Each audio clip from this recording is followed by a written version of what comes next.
Um abraço a você que é da família SCA, tá chegando mais uma vez aqui na nossa SCA TV para mais um Por Trás das Traves desta terça-feira. Já tá vendo aqui o personagem de hoje, mas eu vou apresentá-lo aqui, ó, formado em gestão desportiva, com especialização em clubes de futebol, já teve em clubes como Flamengo de Guarulhos, Grêmio Osasco e 15 de Jaú, já tem título paulista da Série A3, adora um esquema tático que marca no campo do adversário e é executivo de futebol profissional do SCA Brasil. Estou falando dele, Lucas Brando Leite. Fala, Lucas, tudo bem? Tudo bem, Sérgio. Prazer. Honra estar fazendo parte aí desse canal muito interessante que vocês vêm construindo ao longo dos dias.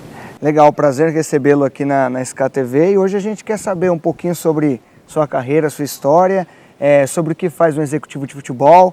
Nesse programa aqui a gente sempre traz alguém que fica por trás das traves mesmo ou por trás das câmeras, geralmente, né?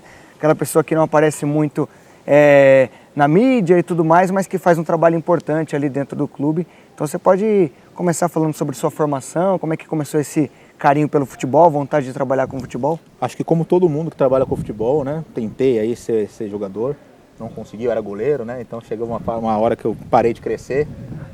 Foi mais ou menos ali aos 17 anos e aí eu comecei a ver. O problema de quando você é criança gostar de ser goleiro é isso, né, cara? Você não sabe se você vai ter estatura para ser goleiro. Exatamente. Então, assim, eu lembro da minha época que eu tentei ser jogador, passei em algumas bases, vários goleiros que tinham, assim, um pouquinho mais de dificuldade, mas tinham uma estatura melhor, hoje são profissionais, hoje estão até jogando aí em clubes europeus, mas faz parte, né? E aí, desde que eu cheguei a essa conclusão de que realmente eu não teria essa longevidade, eu direcionei meus estudos para a área esportiva para oportunizar, né, esse tempo que eu depositei aí nos treinos, nos jogos.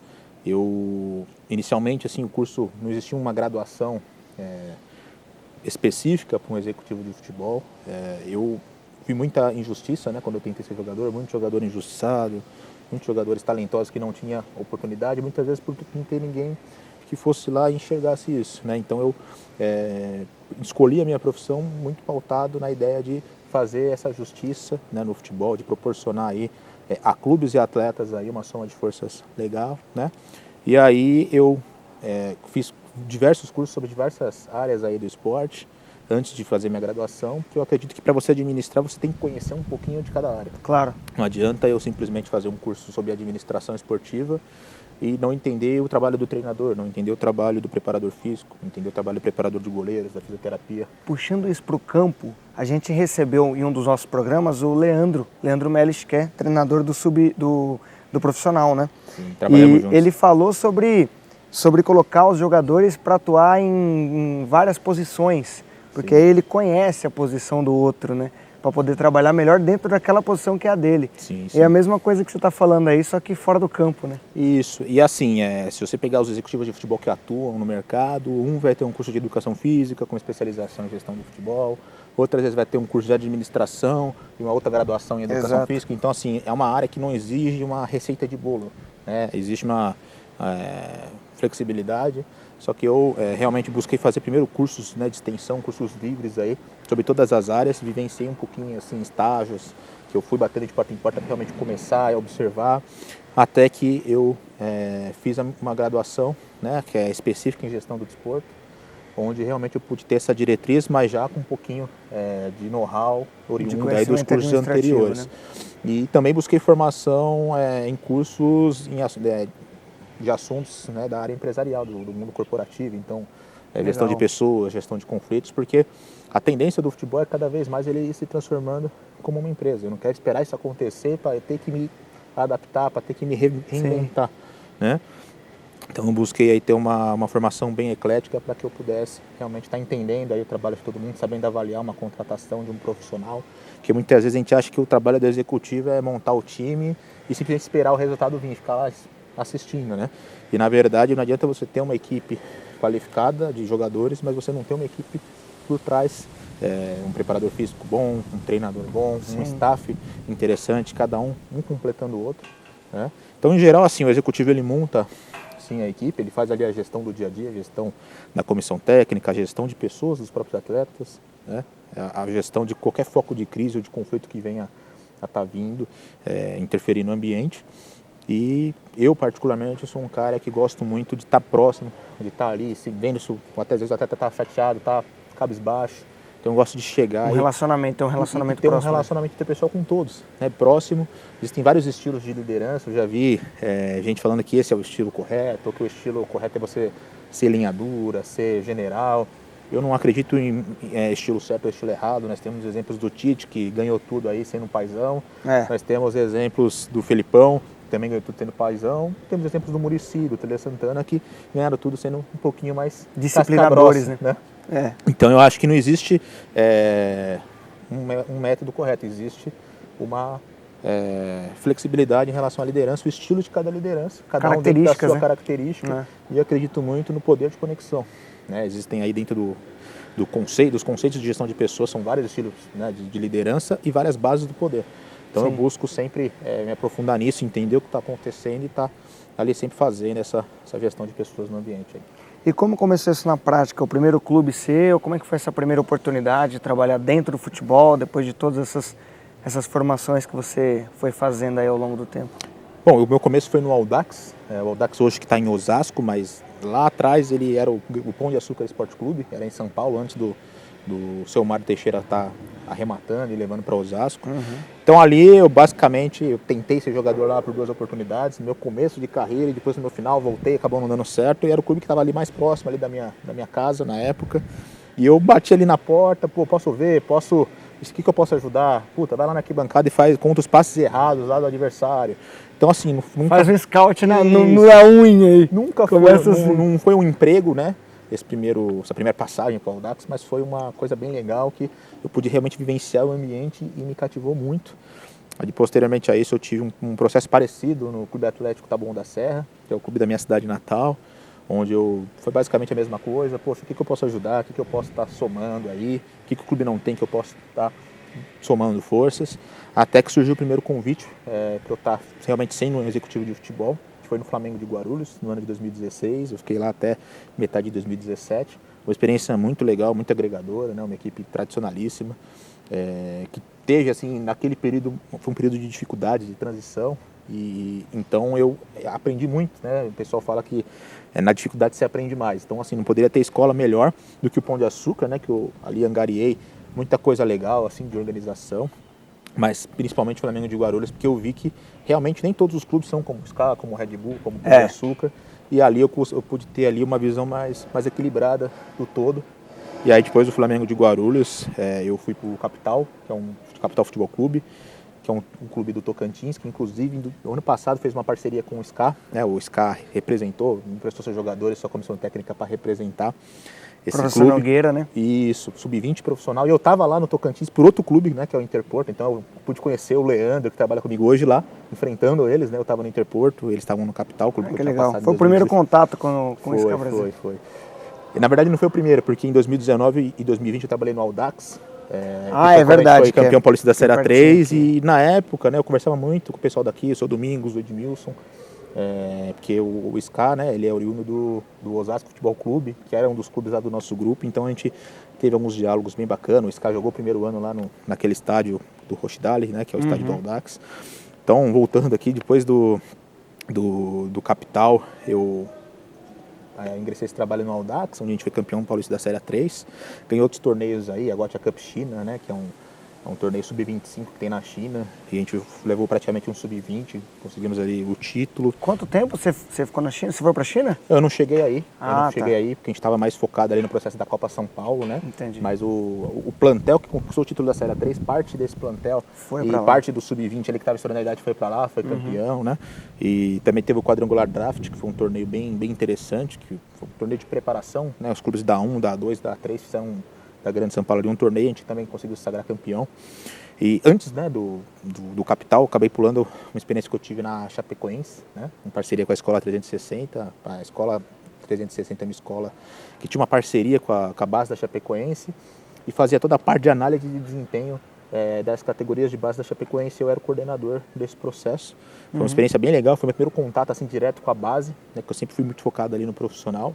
Então ali eu peguei muita coisa do futebol de base, da formação, apesar de eu não ter um vínculo direto com a Chapecoense, era uma parceria, né? Mas eu pude vivenciar bastante o ambiente. Depois do Audax, eu acabei indo para o Interporto em 2021, fizemos uma campanha muito interessante mesmo, lideramos assim com folga, o campeonato.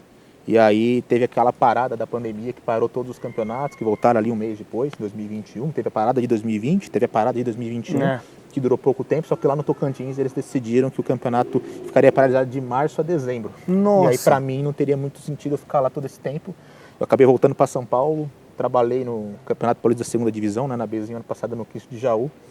E aí eu vim pro SCA depois do trabalho, foi um trabalho bem legal também. A gente fez ali a melhor campanha até hoje da história do Cristo de Jaú na Bzinha, né? Melhor campanha da primeira fase da competição nesse formato atual. E aí quando o campeonato lá no Tocantins voltou, eu já estava aqui no SCA. E aí acabei não podendo voltar, o pessoal acabou que não conseguiu concluir com o título, né? Mudou bastante, elenco, comissão técnica mudou completamente. Mas é praticamente um ano parado, cara. Um ano parado, e aí cada um jogador arruma um clube, treinador arruma um clube, eu mesmo fui uma pessoa que arrumou um clube. De março a dezembro parado Pois é, foi duro, foi um dos maiores golpes assim, que eu senti na minha carreira, porque foi um trabalho muito interessante mesmo, um clube que merecia ali o título, né? Acabou, não conseguimos concluir, mas eu para mim, assim, moralmente ali foi um título, né? Que o campeonato não parasse, tanto que o campeão, né, o Tocantinópolis, a gente acabou vencendo o Tocantinópolis com folga lá na casa deles. Vocês estavam embalados, né? E, enfim, futebol é isso, né? Futebol é isso, nem sempre também o melhor vence, né? Mas foi uma experiência bem legal, assim, essas duas passagens no Tocantins. Eu ali vi muita coisa que retrata, assim, realmente o que é o futebol brasileiro. A gente não pode achar que o futebol brasileiro se baseia no que são as divisões de acesso em São Paulo, né? Que por mais que exijam dificuldades, por exemplo, mais do que isso, quarta divisão aqui em São Paulo, a federação dá uma cota para os clubes.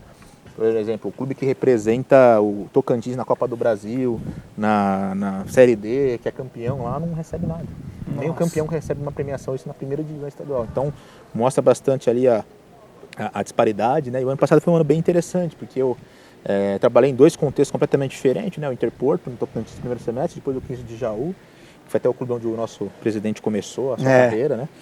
E, então, assim, são dois clubes com contextos completamente diferentes, com realidades culturais completamente diferentes, competições completamente diferentes e que o aproveitamento de ambos os trabalhos em relação a resultados, a vitórias, foi amplamente positivo, né? Então, eu aprendi muito nesse ano e levo para sempre esses aprendizados. Legal. E eu sei que você gosta bastante de acompanhar, né, o futebol de diversas divisões do Brasil inteiro, né? E eu queria que você falasse o que te agrada quando você assiste um jogo, cara. Quando você pega para ver um jogo assim, o que te agrada mais? Aquilo que te enche os olhos. Você olha e fala, puta, eu gostei disso. Cara, uma coisa que eu gosto é a equipe e o jogador que não trata a bola como um problema. Isso é uma coisa que para mim não é negociável. A bola, ela nunca pode ser um problema. Ela é a solução, ainda mais num país como o nosso, que sempre foi referência nisso. Então, uma coisa que me agrada muito é jogador que tem uma relação com a bola interessante, que sabe o que faz com a bola. Não basta, às vezes, ter um contra um legal, saber driblar, mas, às vezes, tomar as decisões, na maioria das vezes, erradas, né? Então, é o que eu busco fazer. Eu sou, assim, tarado em ver jogos, em ver todas as divisões. Então, por exemplo, acaba o campeonato Tocantinense da segunda divisão, acaba a rodada no domingo. Na terça eu pego no computador, vou no YouTube, vejo todos os melhores momentos de todos os jogos. Eu busco fazer isso em todas as competições aí do futebol brasileiro para pegar essas informações, atletas com potencial e tá aí realmente montando um banco de dados. Na hora de você montar um elenco, de repente achar peças que talvez o seu adversário não foi lá ver, né? Nós temos um caso, inclusive, que veio do Tocantins, que foi captado dessa maneira, que é o João Bernardo, que é o nosso volante aí do profissional, né? Então é um menino que é a primeira vez que joga em São Paulo, né? Um menino com uma projeção incrível que foi captado através desse método, né? Então eu busco mapear todos os campeonatos para não deixar passar nada. E não é fácil, né, cara, achar. Tem campeonatos que são pouco vistos, né? Assim, cara, eu falo que 90%, 95% das informações que eu levanto eu não consigo aproveitar, né? Primeiro porque o Campeonato Paulista da segunda divisão é sub-23. Então tendo em vista que a maioria dos campeonatos não tem essa limitação, se pega, né, informações detalhadas de todos os campeonatos, mas os que não têm 23 anos você descarta. Aí os que têm 23 anos, uns ganham muito, uns já estão um patamar acima. Os outros às vezes não tem um vídeo para eu mostrar para o treinador, para mostrar para o presidente, que não basta eu ver o jogo, né? Eu não vou fazer o treinador olhar o jogo inteiro que eu vi, sendo que de repente tem uma outra peça ali que eu posso estar apresentando. No futebol as coisas são muito rápidas, né? E realmente não é fácil. E tem jogo, tem rodada que você para ver um campeonato, você vê a rodada inteira e você fala, poxa, perdi aqui quase o dia inteiro e não vi um jogador que eu possa simplesmente listar aqui como um potencial. Né? É difícil, eu até brinco com meus amigos que eu não consigo assistir Champions League constantemente, como eles assistem, e depois está fazendo esse tipo de processo, esse tipo de banco de dados, porque parece que é outro esporte muitas vezes. Você vê um futebol europeu, né, campo bom, aquele jogo intenso, aí se você vai ver, de repente, um campeonato menor, você praticamente aí vê outro esporte, é uma diferença. Não precisa ser tão menor não, se você for comparar com a Liga dos Campeões, tem muito campeonato de elite do Brasil que então isso é uma que parece dificuldade que outro eu tenho, esporte. porque se eu realmente assisto muitos jogos grandes, muitos jogos aí de complexidade maior, eu acabo tendo um pouquinho mais de dificuldade de concentração, de tentar ali ver algo. Então assim, é árduo, você perder aí, eu praticamente perco 2h30 por dia, eu não digo que eu perco, eu invisto, né? 2h30 por dia, né, em relação a esse processo. E assim, se tira muito pouco de coisas boas, mas o que eu acredito e sou fiel nessas coisas boas que realmente aparecem, fazem tudo valer a pena, né? Faz tudo valer a pena. Legal. Como funciona o planejamento na pré-temporada, cara? É feita quando você pega o time no comecinho do ano ali, montando as equipes, você faz todo o planejamento do ano inteiro, todos os campeonatos que vai disputar, tem metas em cada campeonato para atingir determinada fase. Como é que funciona isso na sua função? Cara, eu até quando eu costumo conversar com os clubes, a primeira coisa que eu pergunto antes de trabalhar num clube é isso. Qual que é a ideia de planejamento, pré-competição, pré-temporada? Eu acredito que entender do clube qual que é o objetivo, qual que é a perspectiva, qual que é o investimento, que não adianta, por exemplo, eu ser o diretor executivo do Atlético de Madrid e querer que o time seja campeão todo ano da Champions League, porque o investimento não é compatível com isso. Então eu acredito que existe um objetivo mínimo, um objetivo médio, um objetivo máximo. Isso para mim é um dos pontos mais importantes, né? Essa transparência do profissional com o clube. E, cara, acredito que, primeiramente, você ter muito claro qual que é o orçamento. Porque existe o processo ideal e existe aquele processo que tem falhas, que tem arestas, né? Então, acredito que se deve desenhar todo o processo, o que eu preciso ter no meu dia a dia para que tudo corra bem, custe o que custar. Feito isso, aí a gente vê quanto que a gente vai ter para contratar. Porque eu vejo muito clube contratando, vamos gastar tudo com o que tem para contratar, e aí às vezes comete falhas no processo. Às vezes a alimentação não é boa. Às vezes consegue entregar para quem contratou, né? Exatamente. E aí você contrata um jogador de nível, esse jogador de nível vai ter uma cultura ali social, uma cultura ali de dia a dia, que muitas vezes ele vai sentir uma outra falha do dia a dia. Então, primeiro desenho aí, um protocolo cotidiano ideal de tudo, desde da impressora tem que ser boa para a gente fazer os contratos, escanear e não ter problema com a federação, até a comida, o campo que o cara treina, né, o quarto que o cara dorme. Sim. E aí, feito isso, eu busco realmente entender, né, o que se tem para contratar, qual a quantidade e perfil das pessoas que vão ser contratadas. Então, qual que é o perfil do treinador que eu vou ter, qual que é o perfil do meu preparador físico, qual que é o perfil dos meus laterais direitos, eu vou ter um mais apoiador e o outro mais defensivo. Então, acho que é importante ter isso, né? Quantos atletas eu vou ter no meu elenco?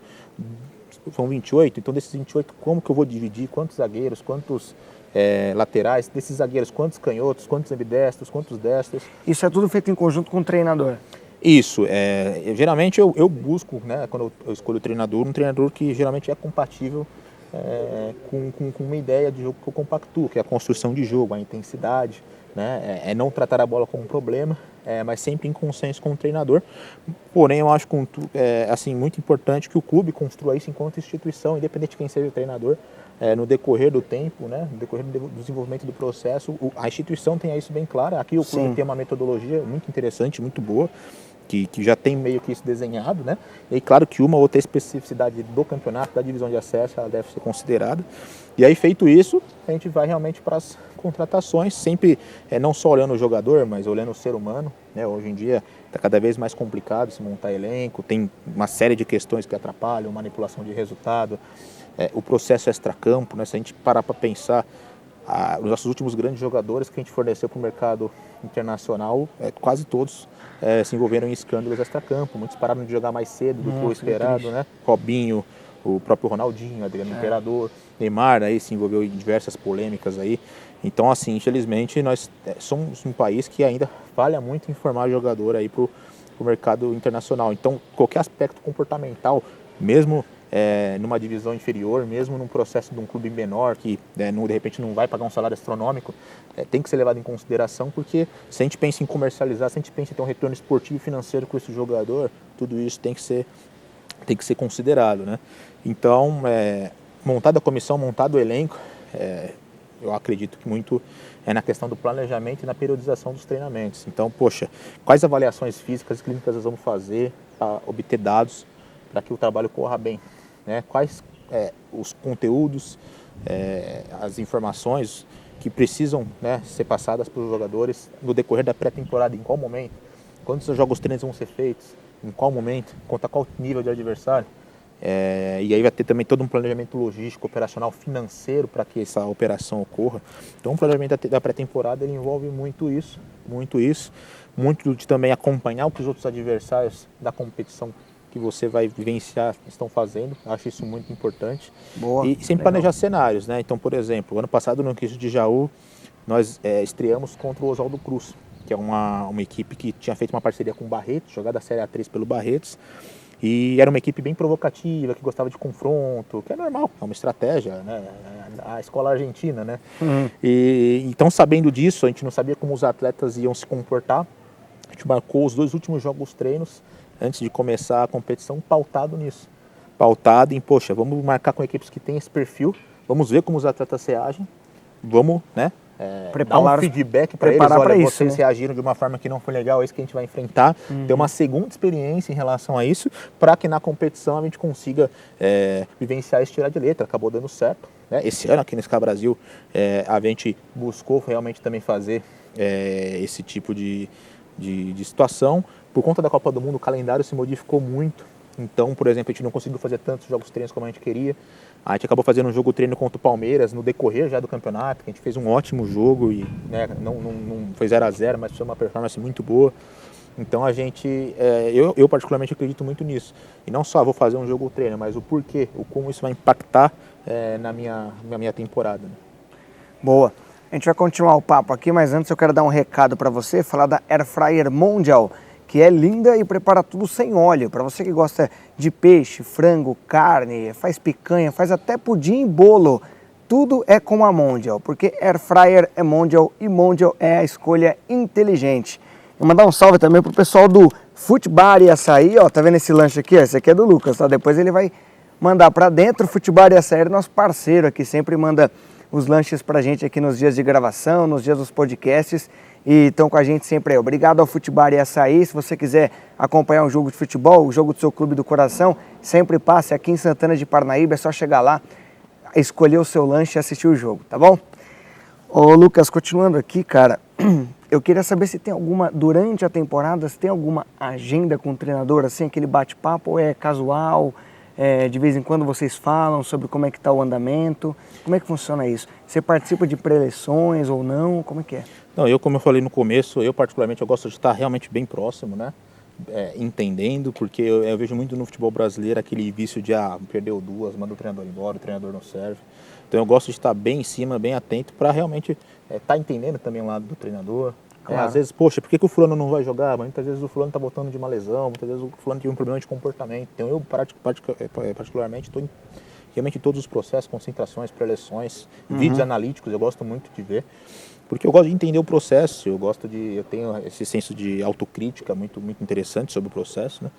Então eu gosto muito, minha relação com o treinador, eu vou dizer que é praticamente full time. Todo dia, a todo momento a gente está conversando, às vezes tem uma ideia, putz, vamos fazer uma coisa bacana aí para o Mismino, uma coisa diferente, o que você acha? Putz, acho que não é o momento. Então a gente está sempre junto, eu tenho total liberdade de sempre dar opinião, claro, sem interferir, eu sou totalmente contra interferência no processo de decisão do treinador. Sim. É claro que a gente sempre tem um momento do dia, né, para estar passando aí, né, um pente fino em tudo que deve ser conversado, tudo que a gente pode estar dialogando e refletindo juntos. Mas eu particularmente, eu sou privilegiado, eu tive o privilégio de trabalhar com treinadores muito bons, muito modernos, muito realmente flexíveis em relação a ideias. Então eu gosto muito de estar sempre próximo do elenco, próximo do treinador, para que se haja sempre um diálogo e um senso de conexão de equipe, né? Eu colho bastante informações do futebol interior, do portal Futebol Interior, e eu vi que você teve uma passagem lá, você fez um trabalho com eles, e como é que foi isso? Isso, foi na época da Copa do Mundo de 2018, né? Eu estava escrevendo colunas ali durante a Copa do Mundo. Um grande abraço para o Elcio. Foi, cara, uma experiência muito legal, né? Minha experiência era mais escrevendo artigos ali no LinkedIn, na faculdade. Então foi uma experiência bem legal aí, né? Que se Deus quiser, aí um dia a gente volta a ter tempo de estar fazendo, porque eu gosto muito de escrever, de refletir, né? E eu gostei muito, foi uma época que a Copa do Mundo estava bem diferente, acho que das últimas, né? Nós tivemos uma França campeã com vários jogadores que antes da Copa, pô, não foi convocado, né? O porquê que não foi convocado. Nós tivemos uma Inglaterra que depois de muito tempo voltou a ser competitiva, né? Uma Bélgica que também, depois de muito tempo numa Copa do Mundo, voltou a ter... E devem continuar, né? Inglaterra e Bélgica. Pro bem do futebol é bom, né, cara? Bom. A Inglaterra, ela vem fazendo um trabalho muito interessante, principalmente no que se diz a formação, a fomentação do futebol no país, assim como a Alemanha fez. Então eu acredito muito que a Inglaterra deva colher os frutos aí nesses próximos anos disso aí. E aproveitando esse assunto, como é que está a sua expectativa em relação à seleção brasileira? Divide opiniões, tem gente que está confiante, tem gente que já não está tão confiante assim, alguns gostam do trabalho do Tite, outros não. Qual que é a sua opinião sobre a seleção nessa Copa próxima agora?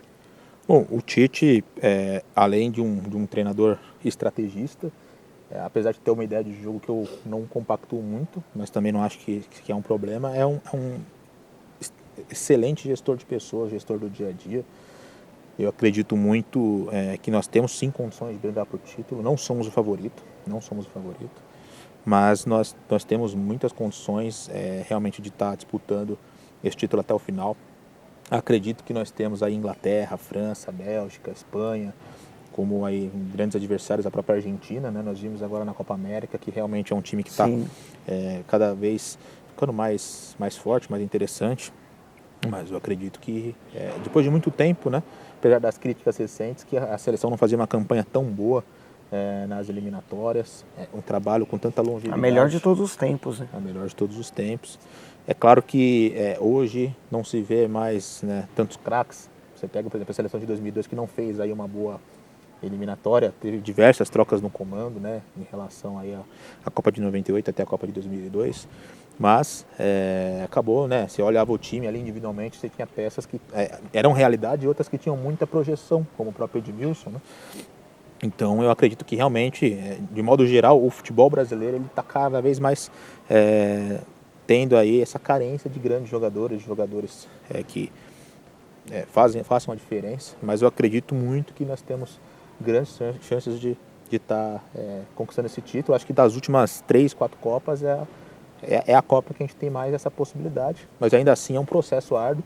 Se for feito da forma correta e não como um reality show, como vem acontecendo aí nas últimas edições da Copa, né? A CBF às vezes se preocupa mais em fazer aí um reality show, uma estrutura ali política, do que realmente em preparar a seleção para a Copa do Mundo. Se souberem fazer isso, focar realmente em ganhar a Copa do Mundo, eu acredito que os jogadores vão ter tranquilidade ali no dia a dia para trabalhar, para focar, e vai dar tudo certo.